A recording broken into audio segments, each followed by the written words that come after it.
Hi friends, మన postal డిపార్ట్మెంట్లో పనిచేస్తున్నటువంటి గ్రామీణ డాక్ సేవకులు పాస్పోర్ట్కి అప్లై చేయాలన్నా లేదా వారి పర్సనల్ పని మీద అబ్రాడ్ వెళ్ళాలన్నా ఎటువంటి నిబంధనలు ఉంటాయి, వీటి కోసం మన డిపార్ట్మెంట్ నుంచి పర్మిషన్లు ఏమన్నా తీసుకోవాలన్నా అనే వాటి గురించి తెలుసుకుందాం ఫ్రెండ్స్.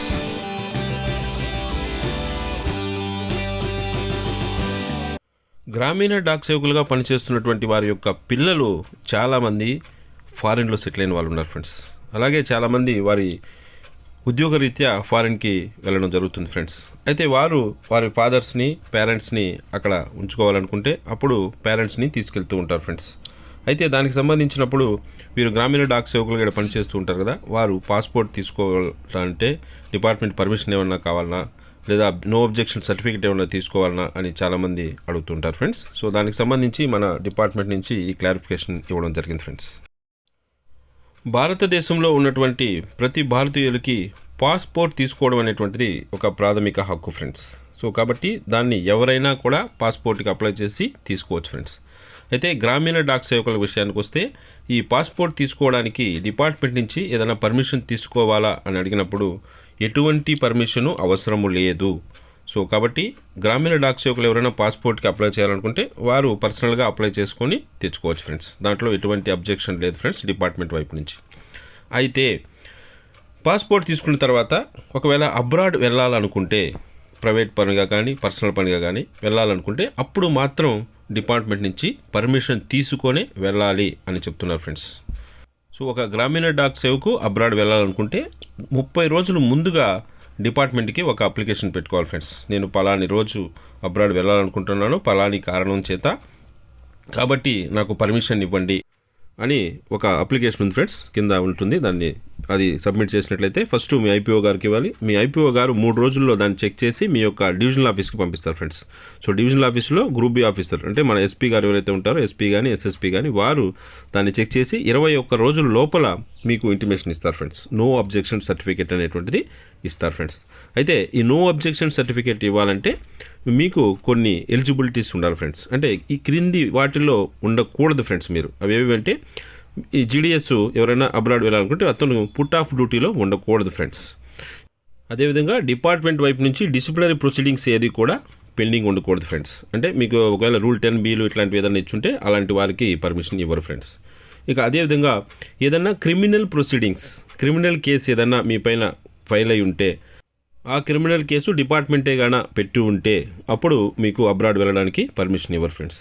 ఇక అదేవిధంగా ఏదన్నా మీ పైన క్రిమినల్ కేసు అనేటువంటిది ఎవరైనా ప్రైవేట్ వ్యక్తులు ఎవరైనా పెట్టి ఉంటే అప్పుడు ఆ ప్రైవేట్ వ్యక్తులకి ఎటువంటి అబ్జెక్షన్ లేకపోతే అప్పుడు మాత్రమే డిపార్ట్మెంట్ పర్మిషన్ ఇస్తుంది ఫ్రెండ్స్. సో ఇలాంటి సందర్భాల్లో మీకు పర్మిషన్ అనేటువంటిది ఇవ్వరు ఫ్రెండ్స్. ఇలాంటి కేసులు పెండింగ్ ఉన్నా, పుట్ ఆఫ్ డ్యూటీలో ఉన్నా మీకు అబ్రాడ్ వెళ్ళడానికి పర్మిషన్ ఇవ్వరు ఫ్రెండ్స్. ఇకపోతే ఈ విధంగా వెళ్ళడానికి మీకు మ్యాక్సిమం 90 డేస్ లీవ్ మాత్రమే ఇస్తారు ఫ్రెండ్స్. అంతకంటే ఎక్కువ లీవ్ ఇవ్వరు ఫ్రెండ్స్. సో ఈ 90 డేస్ లోపలనే మీరు వెళ్ళి మళ్ళీ వచ్చి డ్యూటీకి ఖచ్చితంగా చేరాలి ఫ్రెండ్స్.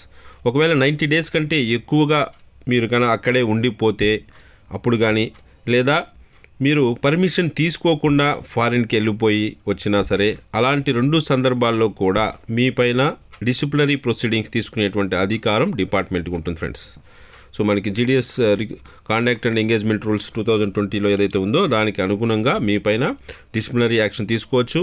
అలాగే ఈ 2 సందర్భాల్లో ఒకటి పర్మిషన్ తీసుకోకుండా, నో అబ్జెక్షన్ సర్టిఫికేట్ ఇట్లాంటివి ఏమీ తీసుకోకుండా ఫారిన్ వెళ్ళిపోయినా సరే, లేదు 90 డేస్ వరకు పర్మిషన్ తీసుకొని వెళ్ళి 90 డేస్ కంప్లీట్ అయిపోయినా కూడా అక్కడే ఉండిపోయినా సరే, ఈ 2 సందర్భాల్లో మిమ్మల్ని ఉద్యోగంలో నుంచి తీసేసే అధికారం డిపార్ట్మెంట్కి ఉంటుంది ఫ్రెండ్స్.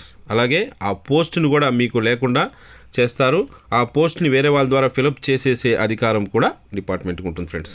సో కాబట్టి మీరు అబ్రాడ్ వెళ్ళాలనుకుంటే ఎన్ఓసి సర్టిఫికేట్ తీసుకొని వెళ్ళాల్సి ఉంటుంది ఫ్రెండ్స్. సో దీనికి సంబంధించి ఒక స్టాండర్డ్ ఆపరేటింగ్ ప్రొసీజర్ కూడా చెప్పడం జరిగింది ఫ్రెండ్స్. ఎవరెవరు ఎలాగా అప్లై చేయాలి, ఏ స్టేజ్లో ఎవరెవరు ఏమేమి చేయాలని, సో దానికి అనుగుణంగా ఉంటుంది ఫ్రెండ్స్. సో ఇది ఫ్రెండ్స్, అది మన గ్రామీణ డాక్ సేవకు అబ్రాడ్ వెళ్ళాలనుకుంటే ఏ రోజైతే వెళ్ళాలనుకుంటాడో దానికి 30 డేస్ ముందర మన ఐపీఓ గారికి మీరు అప్లికేషన్ ఇవ్వాల్సి ఉంటుంది.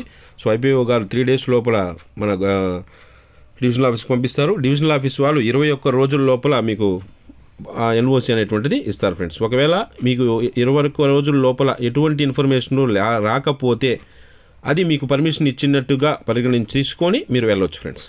ఇక ఇది ఫ్రెండ్స్ అప్లికేషన్ అనేటువంటిది ఈ విధంగా ఉంటుంది ఫ్రెండ్స్.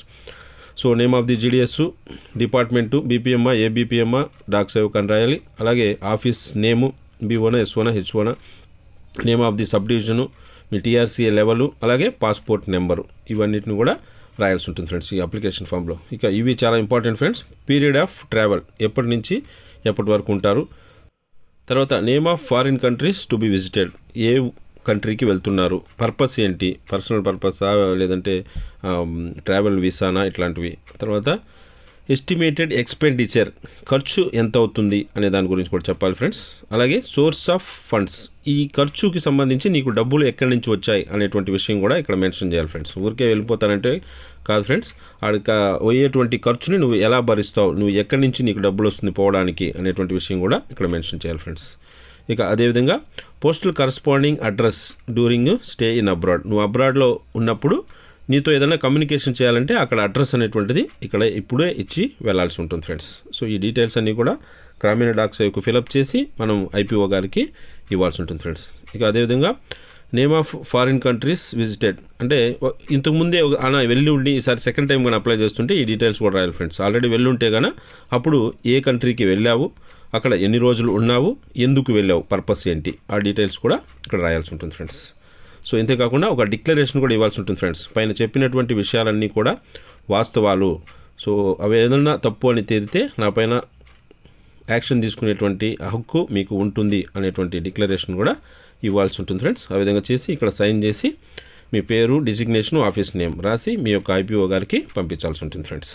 సో అక్కడి నుంచి ఐపీఓ గారు మీరు పంపించినటువంటి అప్లికేషన్ని తీసుకొని దాంట్లో ఇచ్చినటువంటి అప్లికేషను, డిక్లరేషన్ అన్నీ తీసుకొని మీ యొక్క ఐపీఓ గారు ఈ పార్ట్ బి అనేటువంటి దాన్ని ఫిలప్ చేసి డివిజనల్ ఆఫీస్కి పంపిస్తారు ఫ్రెండ్స్. ఇందులో అతను ఏం చెప్తాడంటే డాక్టర్ సేవకు పుట్టాపుల డ్యూటీలో లేడు, అతని పైన ఎటువంటి పనిష్మెంట్లు లేవు, అలాగే ఎటువంటి క్రిమినల్ కేసులు కూడా అతని మీద ప్రొసీడింగ్స్లో లేవు అని చెప్పి సర్టిఫికేట్ ఇస్తారు ఫ్రెండ్స్. దాన్ని తీసుకొని మన డివిజనల్ ఆఫీస్ వాళ్ళు ఈ ఆర్డర్ అనేటువంటిది ఇష్యూ చేస్తారు ఫ్రెండ్స్. దీంట్లో మీ యొక్క డీటెయిల్స్ అన్ని ఫిలప్ చేసి మీకు పంపిస్తారు ఫ్రెండ్స్ 21 రోజుల లోపల. సో అప్పుడు మీరు అబ్రాడ్కి వెళ్ళొచ్చు ఫ్రెండ్స్. సో అది ఫ్రెండ్స్. సో మరొక మంచి అప్డేట్తో మళ్ళీ మీ ముందుకు వస్తాను. అంతవరకు వస్తాను.